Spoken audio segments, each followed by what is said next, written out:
Business के अंदर कहते हैं पहले बंदा खड़ा करो, बाद में धंधा खड़ा करो। पहले धंधा खड़ा नहीं करते, पहले बंदा खड़ा करते हैं। हाँ, आपकी मैन पावर कितनी बार बताया आपको बना देती है सुपर पावर। अब मेरे प्रश्न है आपसे भैया, people are assets, yes no? People are assets, answer दो, यस और no? Yes, no, people are not assets, only right people are asset. हाँ, हर आदमी आपका एसेट नहीं होता, गलत आदमी आपकी लायबिलिटी बन जाता है। नमस्कार, विवेक बिंद्रा बोल रहा हूं, फाउंडर एंड सीईओ बड़ा बिजनेस.com। रिचर्ड ब्रांसन के बारे में आज बात करेंगे। डिस्पाइट अगर आपके पास में आज पैसा भी है, स्ट्रैटेजी भी है, प्रोडक्ट भी है, लेकिन अगर मैन पावर ठीक नहीं है तो गेम ओवर। अगर मैन पावर ठीक है तो गेम चेंजर। हाँ, ये वही इंप्लॉइज होते हैं जो कोलैबोरेटिव एडवांटेज से पूरा गेम चेंज कर देते हैं। रिचर्ड ब्रांसन का कहना है यही तो वो लोग हैं जो जादू करते हैं। They are the ones who are making the magic happen. यही लोग हैं वो जो जादूगर जो है ना आपकी कंपनी में। आप नहीं, आपके एम्प्लॉइज हैं। रिचर्ड ब्रांसन एक ब्रिटिश बिजनेस मैग्नेट और पावरफुल इन्वेस्टर, 400 से ज्यादा कंपनीज उनकी। He was नाइटेड by the Buckingham palace. जैसे हमारे यहाँ पद्मश्री, पद्म भूषण होता है, पद्म विभूषण, भारत रत्न होता है, ऐसे ही वहां knighthood, नाइटेड by the royal family. Richard Branson दुनिया के सबसे अमीर लोगों में से, लेकिन कभी भी अपनी पढ़ाई पूरी नहीं कर पाए, अपनी ग्रेजुएशन पूरी नहीं कर पाए। इनकी फिलॉसफी क्या है? ऐसी भूख जो कभी शांत नहीं होती, किस चीज की? सीखने की। इनसेशिएबल एपेटाइट फॉर लर्निंग। ये ज्यादा पढ़े लिखे नहीं थे, लेकिन इनकी फिलॉसफी क्या है? Extraordinary service to first employees, second client. पहले एम्प्लॉय की एक्स्ट्राऑर्डिनरी सर्विस, उसके बाद क्लाइंट की एक्स्ट्राऑर्डिनरी सर्विस। उनकी वर्जिन एयरलाइन हवाई जहाज उन्होंने बहुत उड़ाए हैं, वो बहुत सफल इसीलिए हुए क्योंकि वो उनके नेचर का एक्सटेंशन था।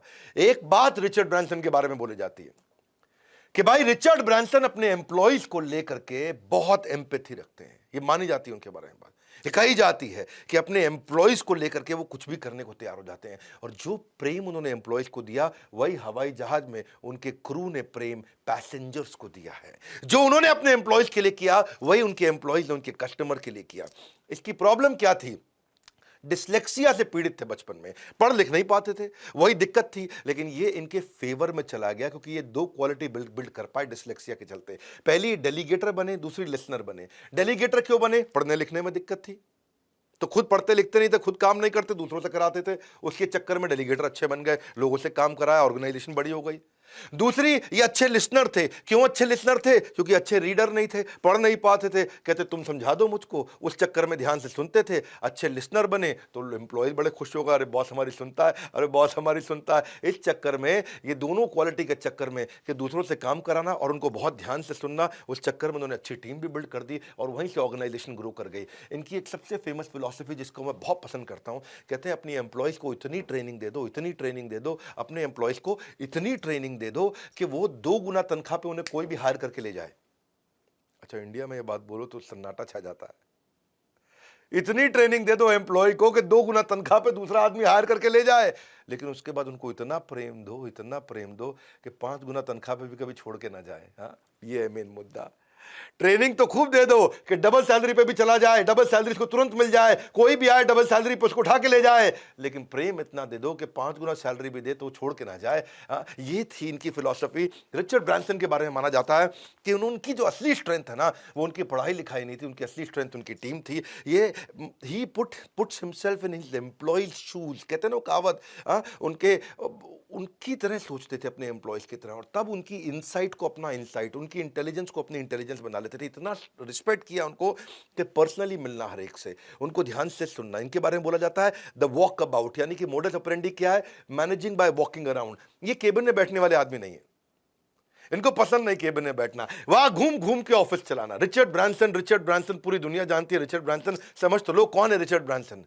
केबिन में बैठने वाले अरबपति नहीं थे ये कंपनी में घूम घूम के एम्प्लॉय से मिल के, और साथ में डायरी पेन हाथ में रखने के मामले में बड़े फेमस थे। जब भी कोई एम्प्लॉय कोई फीडबैक दे, कोई करेक्शन दे, कोई सजेशन दे, उसको लिख लेते थे, उस पर एक्शन लेते थे। तो अपने एम्प्लॉयज से पहला कस्टमर, इनको एम्प्लॉय को पहला कस्टमर मानते थे, बाजार का कस्टमर को सेकंड कस्टमर मानते थे। इतना उनके साथ में उनको ऑब्जर्व करना, और इससे फायदा क्या हुआ?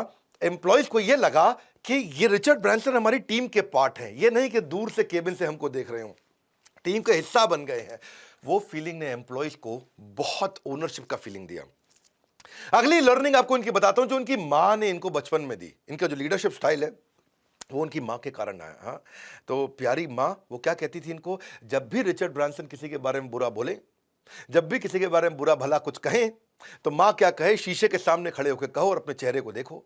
अब ये शीशे के सामने गुस्से में जाके बोले तो उनके चेहरा नेगेटिव दिखता था, और नेगेटिव चेहरा इनको 10 मिनट अब देखते थे अपने आप को, तो उनको लगता था कि यार जो मेरे चेहरे पे नेगेटिव दिख रहा है वही शीशे में सामने आ रहा है। वहां से इनको बात समझ में आई कि मेरा अगर नेगेटिव इमोशन चेहरे पे होगा तो सामने वाले के अंदर नेगेटिविटी निकाल के ले आएगा, और मेरे चेहरे पे पॉजिटिव इमोशन होगा तो सामने वाले की पॉजिटिविटी निकाल के ले आएगा। ये बड़ी लर्निंग इनकी, इनको बोले जीवन भर मेरे को बहुत काम आई। रिचर्ड भाई का कहना था कि जिंदगी भर ये लर्निंग मुझे बहुत काम आई कि जो मेरे चेहरे पे इमोशन होगा वो सामने वाले की जिंदगी में निकल के आ जाता है। मैं अगर चेहरे से पॉजिटिव हूं तो मेरा एम्प्लॉय भी अंदर से पॉजिटिव उठ के आता था, और मैं अगर चेहरे से नेगेटिव हूं तो एम्प्लॉय भी ये इनकी माँ ने इनको प्रैक्टिस कराया बचपन में। शीशे के सामने गुस्सा करो खड़े होकर के, पता चलेगा तुम दिखते कैसे हो। ये अपने आप को देख के घबरा गए, वहां से इनको बात समझ में आई। ये माँ का लीडरशिप लेसन जिंदगी भर इनको बहुत काम आया। ये बोलते जिंदगी भर इतना काम आया, कहते हैं कि उसके बाद जब मैं लीडर सिलेक्ट करता हूं अपनी कंपनी का, तो ऐसे लीडर सिलेक्ट करता हूं जिसके चेहरे पे एंथुसियाज्म हो, मुस्कुराहट हो, उसके बाद पूरी कंपनी अपने आप मुस्कुराने लगती है। ये हायरिंग के टाइम पे इनका एक रूल है। वो रूल क्या है कि जेनिटर से डायरेक्टर, जेनिटर कौन होते हैं अंग्रेजों के यहां, जेनिटर जो पोछा मारने वाली देवी जी रहती हैं, साफ सफाई करती हैं, उनको बोलते हैं जेनिटर, यानी कि ब्लू कॉलर्ड बिल्कुल जूनियर स्टाफ है जी, साफ सफाई करने वाला। जेनिटर से लेकर डायरेक्टर तक ऐसा आदमी हायर करो जो सबके नाम याद रखने की क्षमता रखता हो। जेनिटर से भी वैसे ही बात करता हो जैसे डायरेक्टर से बात करता हो, जैसे डायरेक्टर को इज्जत से बात करे वैसे ही पानी पिलाने वाले से भी इज्जत से बात करे, उनसे प्यार से उनका नाम ले, उनसे बात करे, उनको खड़ा हो, उनको पहचान सके, जो उनको सुन सके, उनको समझ सके। इनका कहना था हवाई जहाज क्या होता है, हवाई जहाज तो एक बैठने वाली बस जैसे उड़ने जैसी बस है, बस एक बस है जो उड़ रही है, वही तो होता है हवाई जहाज। लेकिन असली बात हवाई जहाज में वो उड़ने वाली बस नहीं है, असली बात है कि अंदर आप बिहेव कैसा कर रहे हो पैसेंजर के साथ, वो निर्धारित करेगा कि अगली बार कस्टमर हमारी कंपनी के हवाई जहाज में उड़ेगा कि कॉम्पिटिटर की कंपनी के हवाई जहाज में उड़ेगा। ये बात, हाँ, it is the people who make your journey pleasurable और सैड, और वही हैप्पी कस्टमर से, हैप्पी एम्प्लॉय से, क्षमा चाहता हूं, हैप्पी कंपनी बनती है, और डिप्रेस्ड एम्प्लॉय से एक डिप्रेस्ड कंपनी बन जाती है, यानी कि सैड एम्प्लॉय से सैड कंपनी बनती है। और अगर ये कहते हैं कि अगर किसी ऐसे आदमी को ले आओ जिसके चेहरे पे हर समय नेगेटिविटी रहेगी तो वो पूरी कंपनी को नेगेटिव बना बैठेगा। रिचर्ड ब्रांसन अपनी कंपनी के सीईओ को हायर करने से पहले ये चीज बड़ा नोटिस करते थे कि जेनिटर से डायरेक्टर ये सब पे कैसे ध्यान देता है, सबसे कैसे बात करता है। इसीलिए इनकी फिलॉसफी क्या है, सबसे पहले मेरा एम्प्लॉय, उसके बाद नंबर 2 है मेरा कस्टमर, उसके बाद नंबर 3 है मेरा इन्वेस्टर। क्योंकि धंधे में दिक्कत आएगी सबसे पहले तो इन्वेस्टर भाग जाता है, उसके बाद कस्टमर, फिर एम्प्लॉय। तो कहते हैं कस्टमर और एम्प्लॉय को पहले साथ में रखो, और कस्टमर कब रहेगा, जब एम्प्लॉय साथ होगा। बड़ा अच्छा सीक्वेंस उन्होंने बनाया। इनकी एक और फिलॉसफी बड़ी सुंदर कि वर्क प्लेस को ना, वर्क प्लेस को वर्क पैलेस बना दो, वर्क पैलेस बना दो, ऐसा बना दो कि भाई महल बन जाए वो काम का। हाँ, सो इसीलिए इनका मानना है कि पर्सनालिटी बिफोर सीवी, पर्सनालिटी अच्छी होगी, उसके बाद सीवी को देखेंगे। आदमी खुश रहना चाहिए, क्योंकि इनका मानना है कि 80% समय तो आप ऑफिस में बताते हो, घर पे रह करके आपको फन करना, मजा करना अच्छा लगता है, तो फिर वही ऑफिस में क्यों नहीं किया जा सकता। अगर वो घर किया जा सकता है घर पे, तो वो ऑफिस में भी किया जाना चाहिए। तो ऑफिस में कुछ ऐसा करो कि हर समय एनर्जी बनी रहे, एक्साइटमेंट बनी रहे। So that people who are eager to have fun at work place, वो सब लोगों को हमेशा इंथ्यूज रखते हैं, हाई एनर्जी रखते हैं, और यही स्ट्रेंथ है इनकी। इसलिए हायरिंग करते वक्त भी इनके बड़े अच्छे टिप्स हैं। चलिए इनकी हायरिंग के टिप को समझो। पहला, मेरी ताकत क्या है और मेरी कमजोरी क्या है। दूसरा, मेरी टीम की ताकत क्या है और उनकी कमजोरी क्या है। तीसरा, ऐसे लोग हायर कर लो जो हमारी ताकत को की जरूरत नहीं है, जो हमारी कमजोरी है उसको आगे पूरा कर जाए। खत्म, simple, balance out the weakness. पहला, मेरी ताकत कमजोरी क्या है, अब ये मेरी कमजोरी है, उसके लिए मैं। दूसरा, मेरे टीम मेंबर की ताकत कमजोरी क्या है, क्या ये मेरी कमजोरी को फुलफिल करता है अपनी ताकत से, बस इसको बैलेंस आउट कर दो, simple. Secret of success lies not in doing your work, but by recognizing a right person who can do on your behalf. ऐसे आदमी को ढूंढो जो आपके लिए काम कर सकता है। Hire people who are better than you, look for people who aim for remarkable work, जो एक्स्ट्रॉर्डनरी काम करना चाहते हैं, इच्छा रखते हैं, जिनके नेचर में, प्रकृति में बहुत जबरदस्त काम करना, जिनको एवरेज के साथ एलर्जी हो गई है। हमें बीमारी है बड़ा बिजनेस कंपनी में, हाँ, एवरेज क्या है, एलर्जी टू एवरेज।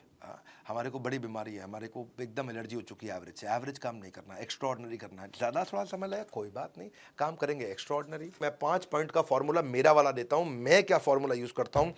आज मेरे ख्याल है ट्रेनिंग कंपनीज के अंदर न केवल एशिया बल्कि पूरे वर्ल्ड के अंदर इतना बड़ा टीम साइज, इतने सारे ऑफिस, इस लेवल का रेवेन्यू लीड करने वाली बिजनेस ट्रेनिंग कंपनी शायद पूरी दुनिया में हम अकेले ही हैं। और मैं कैसे कर पाया, मेरी सफलता के राज क्या है, मेरे 5 स्टेप जो मैंने शुरू से आज तक फॉलो किए। पहला स्टेप क्या है, मैं हमेशा सही लोगों को हायर करता हूँ, टॉप क्लास लोगों को हायर करता हूँ, दैट स्टेप 1। हाँ, उसके बाद सेकंड, ए कैटेगरी आदमी, बी कैटेगरी नहीं चाहिए, सी कैटेगरी नहीं चाहिए, leadership A category, top class आदमी। सेकंड स्टेप, अब वो लीडर आ गया, वो ए कैटेगरी है, सॉलिड है, बुद्धिमान है, अब उसके साथ बैठ करके को क्रिएट करेंगे। बताओ भैया कहाँ पे जाना है, क्या स्टेप्स लेंगे, कैसे वहां पहुंचेंगे। उनके साथ मिलकर जॉइंटली को क्रिएट कर लिया, डायरेक्शन क्या होगी, हमारी कंपनी इस डायरेक्शन में चलेगी, ये रेवेन्यू करेगी, ये प्रोडक्ट बनाएगी, ये कस्टमर को ऐसे एक्वायर करेगी, ये कस्टमर को एक्वायर करने का तरीका है, ये मार्जिन होंगे, ये कॉस्टिंग होंगी, इस तरीके से चलेंगे। वो भी कहता है हाँ सर इस तरीके से चलेंगे, वो 2 अपने आइडिया देता है, मैं 2 अपने आइडिया देता हूँ, दोनों भाई मिलकर के हम आइडिया बना लेते हैं। तो हमारे लीडर के साथ में जॉइंटली को क्रिएट कर लिया। तीसरा स्टेप, अब उसके बाद में डायरेक्शन मेरे साथ बनाओ, डिसीजन अपने आप लो। सुनो मेरी बात, डायरेक्शन मेरे साथ बनाओ, लॉन्ग टर्म क्या करेंगे, डिसीजन डे टू डे के तुम अपने आप खुद लो, क्योंकि तुम एक कैटेगरी के आदमी हो। और फिर चौथा, अब मैं उसके बाद उनको अपॉर्चुनिटी देता हूं टू स्प्रेड देयर विंग्स, के खुल के खेलो। कैसे खेलो, खुल के खेलो। गलती भी करो मैं उसको झेल लूंगा, पर खुल के खेलो। खुल के खेलोगे तो तुम 100 की जगह 150 कर जाओगे, गलती करोगे तो मैं झेल लूंगा। खुल के खेलो। अब वो ए कैटेगरी आदमी हूं, खुल के खेलने दोगे A+ बन जाएगा। सी कैटेगरी आदमी को खुल के मत खेलने देना, ए कैटेगरी वाले को खुल के खेलने दो, गेम चेंज करेगा। और इसके बाद मेरा 5वां स्टेप क्या है, ये काम करने के पीछे मैं कॉम्पनसेशन लगा देता हूं बहुत अच्छी, सैलरी भी अच्छी, ईसॉप भी अच्छा, इंसेंटिव भी अच्छे। बढ़िया सैलरी दो, बढ़िया शेयर होल्डिंग दो, बढ़िया इंसेंटिव दो। अब देखो उसके बाद, अब मुझे उसके बाद कुछ नहीं करना है, मैं वहां से फ्री हो गया और अब मैं नए प्रोजेक्ट में घुसता हूं और जहां से मैं नया रेवेन्यू स्ट्रीम क्रिएट करता हूं। तो ये थी my 5 point formula of delegation. When you delegate task you will create follower, but when you delegate authority you will create leaders. तो टास्क के साथ, रिस्पॉन्सिबिलिटी के साथ अथॉरिटी भी दे दो, लीडर क्रिएट कर दोगे। डेलीगेशन जो है ना, वो चीज़ है कि आप मेरे बिहाफ पे, मैं किसी और को काम करने देता हूँ, लेकिन मैं आपको रूल दे दूँ भैया। रूल क्या है डेलीगेशन का, अगर कोई आदमी 70-80% तक भी ठीक कर दे, आपके मुकाबले 70-80% भी कर दे, तो डेलीगेट कर दो। अब तुम मत करना, उसी को करने दो, ये रूल है। वरना life is too short to do everything by your own self. तो इसीलिए choose the right person to delegate, उसे अच्छे से क्लियरली कम्युनिकेट कर दो कि भैया करना क्या है। तो यही है समझने वाली बात कि बड़ा बिजनेस में भी employees are our first asset. हम पीपल फर्स्ट ऑर्गेनाइजेशन है। हमारा मानना है कि always treat your employee as if you want to treat your best customer. Best customer से आप कितना प्रेम से बात करते हैं, एम्प्लॉय से भी वैसे ही करिए।